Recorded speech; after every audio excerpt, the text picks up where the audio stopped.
mbele ya Mungu. Wala usiache moyo wako kwa kusema haraka mbele za Mungu. Yaani usiache moyo wako upo asema haraka usiache moyo wako. Tu Mungu, ukiacha moyo wako itakuwa mbaya kwa Mungu. Twende. Kwa maana Mungu ni mbinguni. Kwa maana Mungu ni mbinguni. Nawe juu ya nchi. Naye akuwe juu ya nchi.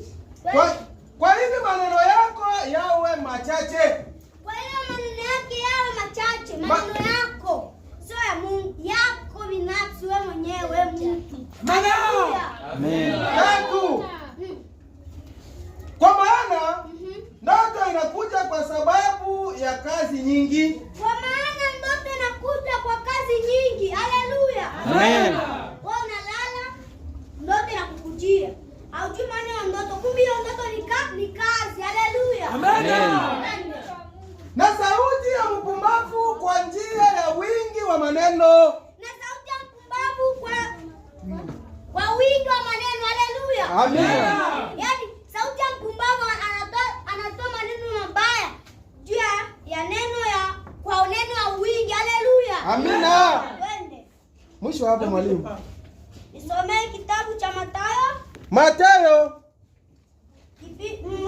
sura ya 18. 18 niko hapo. 1 mpaka 6. Tunasoma kitabu cha mkubwa Mathayo sura 18 mstari wa kwanza hadi 6.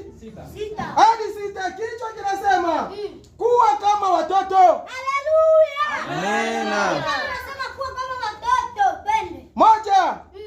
Kwa saa ile wanafunzi wakakwenda, Yesu akasema. Kwa saa ile wanafunzi wakaenda, Yesu akawaambia nini? Nani basi aliye mkubwa katikati ya ufalme wa mbinguni? Nani aliyekuwa mkubwa katikati ya ufalme wa mbinguni? Akaita watoto wadogo. Ngoja.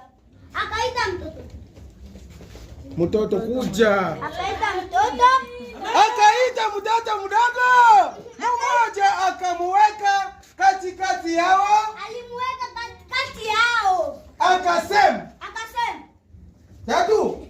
Kweli ninawaambia nyinyi, kama msipogeuka na kuwa kama watoto wadogo.